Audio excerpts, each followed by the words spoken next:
지난주일 우리는 부활절의 아침, 생명의 아침을 맞이했습니다. 이 부활의 아침은 지난주일로 끝나는 것이 아니라 우리가 주일 아침 오실 때마다 생명의 아침을, 부활의 아침을 다시 맞이하는 것입니다. 부활절은 기독교 최고의 축복의 자리라고 할 수가 있습니다. 우리가 기독교 두 기둥되는 절기가 있다고 하면 하나는 성탄절이고 하나는 부활절입니다.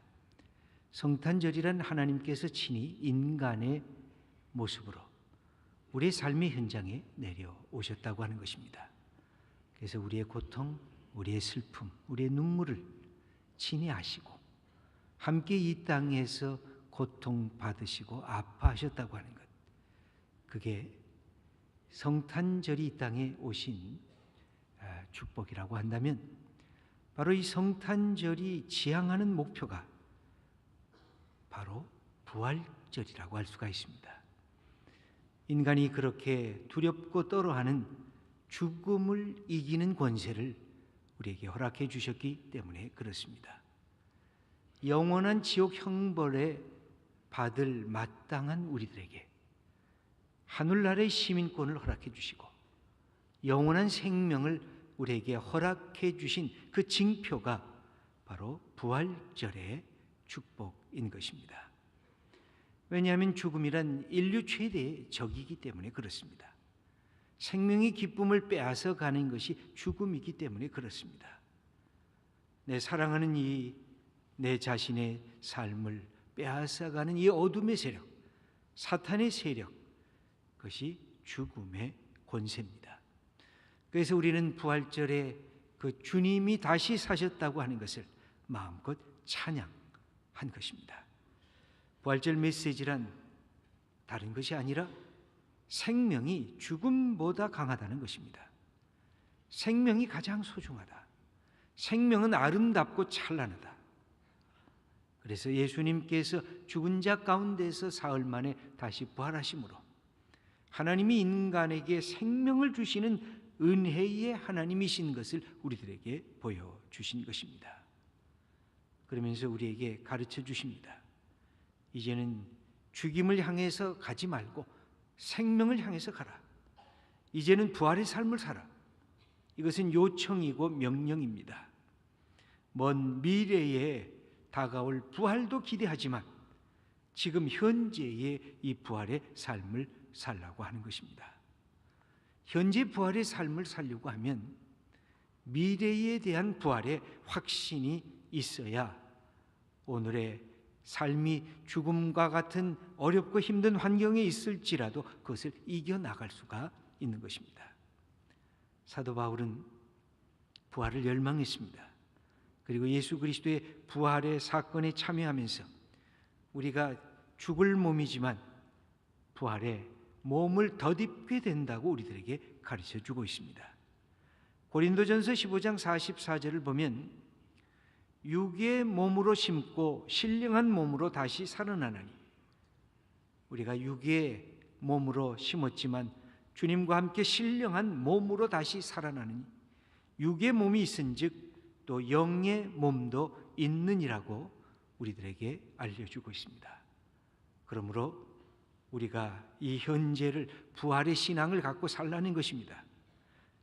앞으로 다가올 우리가 생명을 얻을 그 부활을 오늘의 세계 속에 끌어안고 오늘을 부활의 능력을 갖고 살라는 것입니다.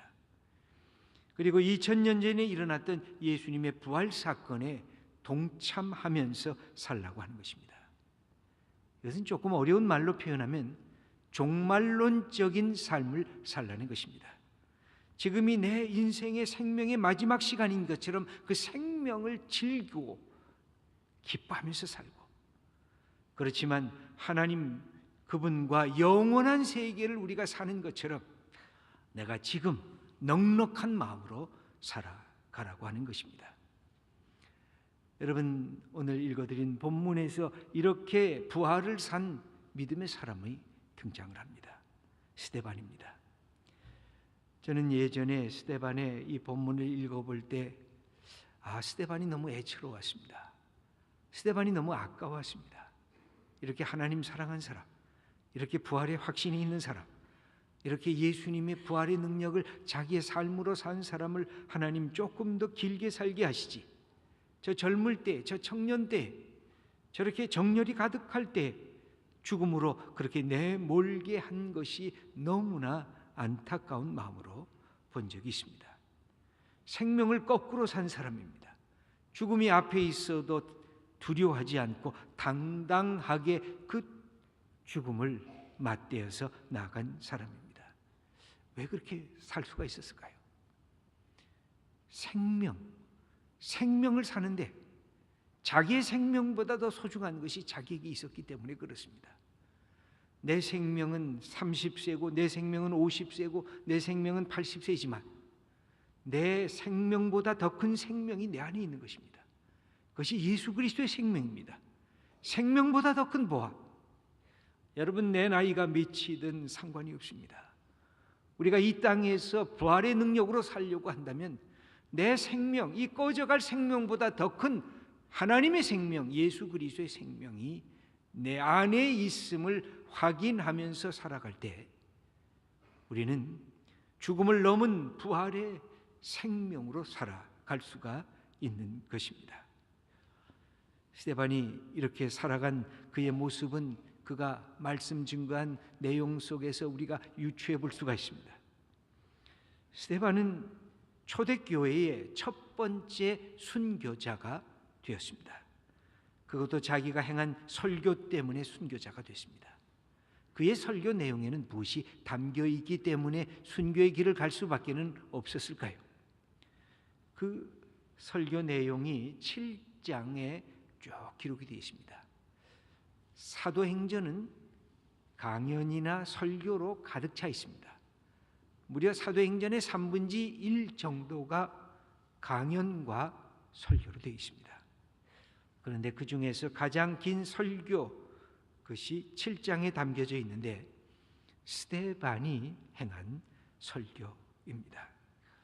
스데반은 자기 민족의 역사를 이렇게 반추해 봅니다. 자기가 어떻게 여기까지 왔는지, 이 민족이 어떻게 여기까지 와서 하나님의 은혜 아래 놓여져 있는지를 다시금 되돌아보는 설교를 하게 됩니다. 그것은 스데반이 갖고 있는 자기의 민족 사관입니다. 역사관입니다. 여러분, 우리 모든 사람들에게는 스토리가 있습니다. 여러분 한번 되돌아보면 어렸을 때 부모님들과 내 관계는 어땠었고, 중고등학교 때 어떤 시절을 겪었고, 대학 청년 때 내가 어떻게 사람을 만나고 어떻게 연애를 하고 어떻게 결혼을 하고 내 인생 어떻게 직장에서 수고하고 땀 흘리고 여기까지 왔는가. 내 인생사가 있습니다. 내 인생의 스토리가 있습니다. 당신 어떻게 지내셨습니까? 하면 내 인생 스토리를 이야기하는, 그것은 바로 그 나를 얘기하는 것입니다. 그 속에 내 가치관이 들어가 있고 내 삶의 그 풍성한 삶의 내용들이 들어가 있습니다. 이것이 인생사입니다. 곧 공동체도 마찬가지입니다. 공동체의 역사가 있습니다. 그것이 공동체의 스토리가 공동체의 역사입니다. 국가의 스토리가 국가의 역사입니다. 인간 전체의 스토리가 인류사라고 할 수가 있습니다. 그것은 인생사, 역사, 그 모든 것은 삶의 내용이며 그 가치관이며 그 삶의 방향이기도 한 것입니다. 역사를 알아야 우리에게 주어진 삶을 그 다음에 어떻게 갈 것인가를 확인할 수가 있는 것입니다. 스데반은 이 7장에서 중요한 이스라엘 역사의 인물을 대고 있습니다. 그것은 아브라함이었습니다. 아브라함이 우상 속에서 살다가 하나님께서 아브라함을 부르십니다. 갈 바를 알지 못했지만 하나님께서 가라고 하시는 그 갈 곳을 향해서 그는 한 걸음씩 한 걸음씩 나가서 순종하는 믿음, 믿음의 조상으로 높임을 받게 된 것을 이야기합니다. 또 모세를 얘기합니다. 그는 이스라엘 백성이 종되었던 그 모습 속에 가슴 아파했지만 아무 능력이 없다고 탄식할 때 하나님께서 모세에게 다가오셔서 떨기나무 불꽃 가운데서 그를 부르시고 사명을 줍니다. 내가 선 그 자리가 바로 거룩한 자리라고. 이제 내가 밟는 땅이 거룩한 곳이 될 거라고. 내가 움직이면 하나님께서 함께 하셔서 거룩한 일들을 만들게 할 거라고. 내가 이끄는 백성이 하나님의 백성이 되고 거룩한 백성이 될 것이라고 하는 그런 약속된 말씀을 주시면서 그는 이스라엘 백성의 지도자로 세움을 입게 됩니다. 하나님께서 주신 이 역사의 내용들을 스데반은 설교하기 시작합니다. 역사의 구비구비 속에 굴곡마다 함께 하셨던 하나님에 대한 이야기, 그 이야기를 하면서 어떻게 우리가 하나님을 신뢰할 것인가, 어떻게 하나님을 사랑할 것인가, 하나님을 섬기고 따랐을 때는 이스라엘 민족이 축복을 받았고 하나님을 거부하고 하나님으로부터 떠났을 때는 하나님으로부터 징계를 받았다고 하는 그 이야기를 스데반은 서슴없이 행해 나가고 있었습니다. 그것이 스데반이 갖고 있었던 거대 담론이었습니다. 자기 민족사에 대한 거대 담론이었습니다. 그런데 이 거대 담론이라고 하는 것은 제3자적인 것이 될 때가 많습니다. 직접적이라기보다는 간접적인 경험으로 끝날 때가 많이 있습니다. 여러분, 그러나 소중한 것입니다. 여러분, 우리의 자녀들에게 이 민족사의 거대 담론을 이야기하셔야 됩니다. 20세기에 들어와서 우리 민족이 어떻게 일본에 억압당하고 36년 동안 종살이를 했는가를 우리가 알아 가르쳐야 하는 것입니다. 어떻게 하나님께서 대한민국을 독립시키셨는가? 어떻게 민족 투사들이 이 일을 위해서 함께 일을 했는가? 6.25의 전쟁의 쓰라린 고통이 우리 민족에게 어떻게 아픔을 주었는가? 얼마나 많은 사람들이 죽고 가족들을 잃어버렸는가? 지금도 남북이 대치해서 이 고통을 받고 있는가? 우리가 보릿고개를 넘지 못해서 배고픈 적이 얼마나 많이 있었는가? 그래서 수고하고 땀 흘리고 노력하고, 그러나 하나님께서 믿음의 축복을 이 백성들에게 주어서 우리에게 이런 영적인 축복과 물질적인 축복과 세상의 가치관의 축복을 해서 민주주의 나라까지 이 땅에 오게 된 것을 우리의 자녀들에게 가르쳐야 됩니다. 여러분, 이스라엘 백성들이 모세를 알지 못하고 이스라엘 백성들이 요셉을 알지 못하고 이스라엘 백성들이 아브라함을 알지 못했을 때 이스라엘 백성들이 타락하기 시작한 것입니다. 여러분, 이 우리에게 주어진 이 거대 담론, 그런데 그것만이 중요한 것이 아니라 거기에서 다시 미시적인 담론으로 들어가야 됩니다. 바로 그 역사 속에 우리의 조상들이 있었고 내 아버지가 있었고 내 어머니가 있었고 내가 이 역사의 현장에 놓여져 있다고 하는 그 사실을 가르쳐야 내 민족사가 나의 스토리가 되고 내 교회사가 내 신앙의 스토리가 되고 내 어머니 아버지의 삶의 내용들이 내 삶의 스토리로 바뀌어지게 되는 것입니다. 이것을 스데반은 이스라엘 백성들 앞에서 이야기하는 것입니다. 그러면서 바로 이것이 우리의 책임이다.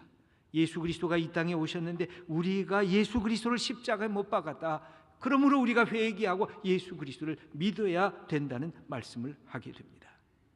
남의 이야기가 아니라 바로 나 자신의 이야기가 될 때 거기에서 우리에게 주어진 이 신앙의 축복이 허락되는 것입니다. 스데반은 51절에 이렇게 이스라엘 백성들을 향해서 말을 하고 있습니다. 목이 곧고 마음과 귀에 할례를 받지 못한 사람들아, 너희도 너희 조상과 같이 항상 성령을 거스르는도다. 이스라엘 백성들이 회개하기를 원해서 이 말씀을 선포했지만 이 말씀이 회개함으로 일어나지를 아니했습니다. 그런데도 불구하고 이스라엘 백성들의 가슴이 찔렸습니다. 마음이 찔렸습니다. 정말이지 정말 우리가 그렇게 했구나. 그런데 이 찔림은 두 가지 반응을 보여주었는데 사도행전 2장 37절을 보면 베드로가 설교를 하게 됩니다. 그때 이스라엘 백성들이 듣고 마음에 찔렸다, 이렇게 기록이 되어 있습니다. 그리고 뭐라고 표현하냐면 우리가 어찌할꼬? What shall we do? 이렇게 말합니다. 우리가 어찌할꼬? 그러면서 베드로가 얘기합니다. 회개하라고, 예수 그리스도의 이름을 믿으라고, 예수님이 하나님의 아들인 것을 내 마음으로 받으라고. 그러면서 회개하면서 초대교회의 역사가 새롭게 탄생하게 된 것입니다.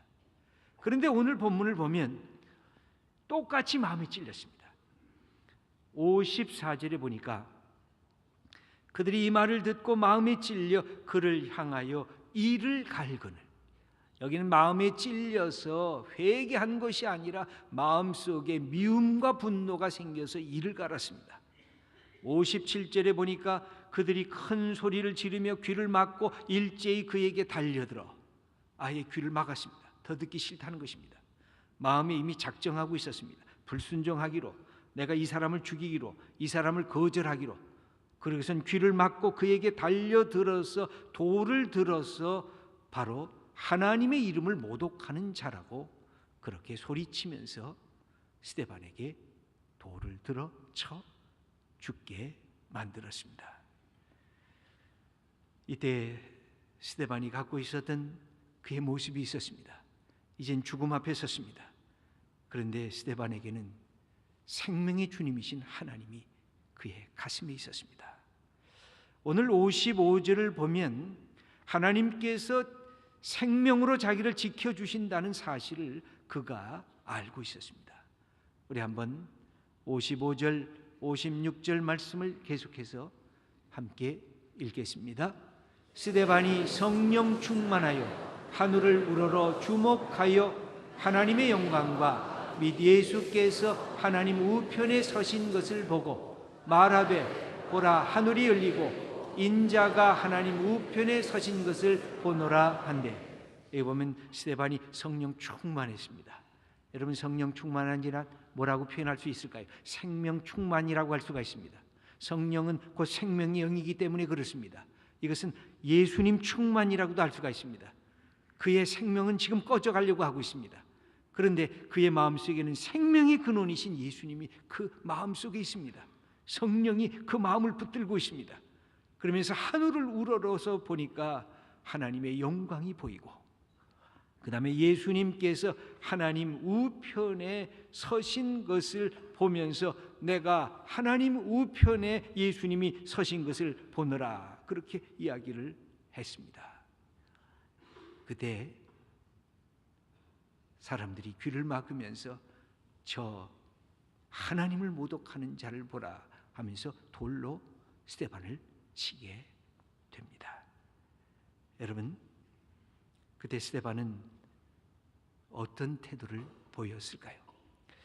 여기 59절을 보면 참 스데반이 예수님을 가장 닮은 사람으로 나옵니다. 어떻게 이 말을 할 수가 있었을까? 59절에 우리 한번 읽겠습니다. 그들이 돌로 스데반을 치니 스데반이 부르짖어 이르되 주 예수여 내 영혼을 받으시옵소서 하고, 이 말은 예수님께서 십자가 달리실 때 하나님 앞에 그렇게 마지막을 의탁한 것과 비슷합니다. 예수님은 하나님께 의탁을 합니다. 아버지여 내 영혼을 받으시옵소서. 여기서 스데반은 하나님께 의탁하기보다는 예수님께 의탁을 합니다. 주 예수여 내 영혼을 받으시옵소서. 하나님을 절대 신뢰했던 예수님처럼 예수님을 절대 신뢰하는 스데반의 모습이 나타나고 있습니다. 하나님께 자기의 전 존재를 바쳤던, 맡겼던 예수님처럼 예수님에게 자기의 전 존재를 예수님께 맡기면서 예수님께 의탁하고 계십니다. 여러분, 그의 생은 짧게 끝났습니다.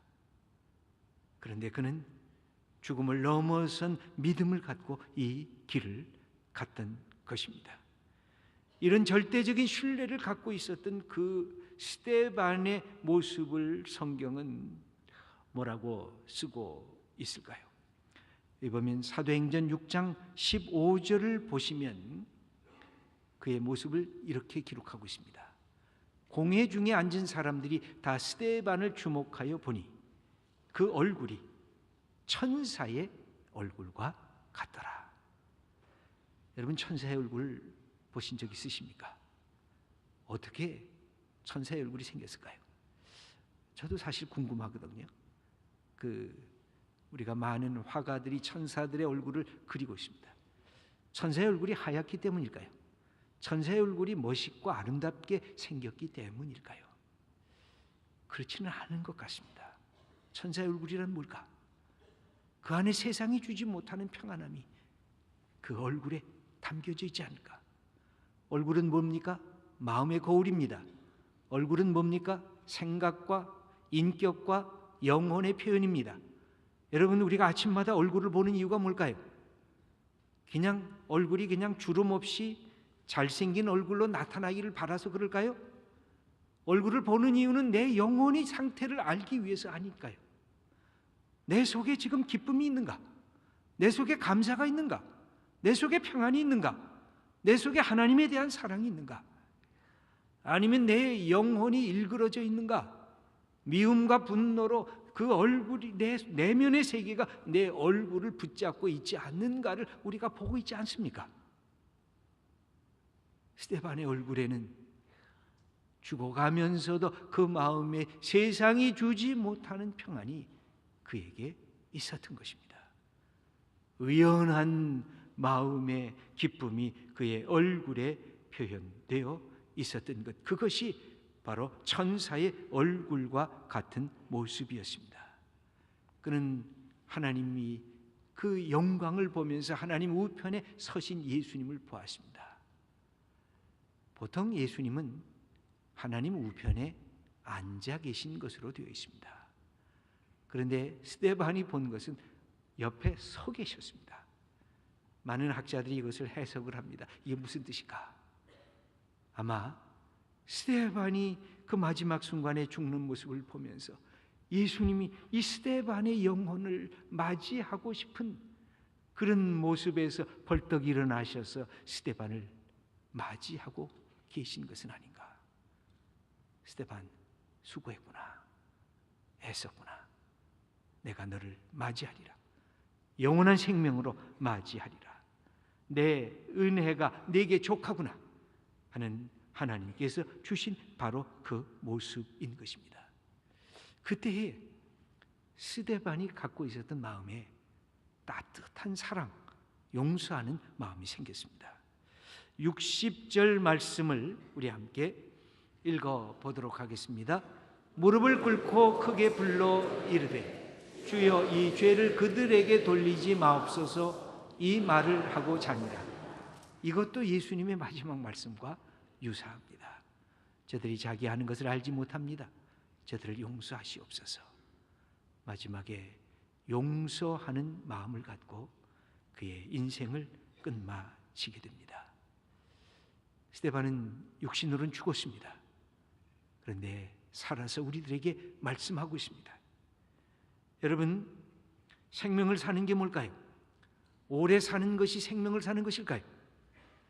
아니면 내 안에 예수 그리스도의 생명을 살다가 아낌없이 내 생명을 다 이 세상에서 토해내고 그리고 영원한 생명이신 주님 앞에 서는 것이, 그것이 참되게 생명을 살아가는 우리의 모습이 아닐까요? 저는 스데반의 모습을 보면서 하나님, 이렇게 멋진 분을 왜 이렇게 빨리 데려가십니까? 이렇게 사랑과 열정이 가득한 주님의 생명을 그 가슴에 품었던 이분을 왜 그렇게 빨리 데려가십니까? 하고 오랫동안 물어봤던 적이 있습니다. 그러면서 성경을 계속 읽다가 하나님께서 그러시는 것 같아요. 이제 내 인생은 그것으로 끝났다. 그래, 너무 걱정하지 말고 내게 맡겨라. 성경을 보니까 그 다음에 나타난 인물이 있어요. 그 사람이 바로 사울이었고 바울이었습니다. 하나님은 이제 스데반의 시대를 끝내고 다시 바울의 시대를 열어주십니다. 내가 또 한 사람 세운 사람이 있다. 나는 평안히 내 앞에 와라. 사랑하는 성도 여러분, 내가 모든 일을 다 할 수는 없습니다. 여러분, 어떻게 사는 것이 좋은 걸까요? 그냥 내게 주어진 이 삶을 사랑하면서 사는 것, 하나님의 영원한 생명을 지금 끌어안고 생명으로 내게 주어진 일들을 감당하면서 사는 것.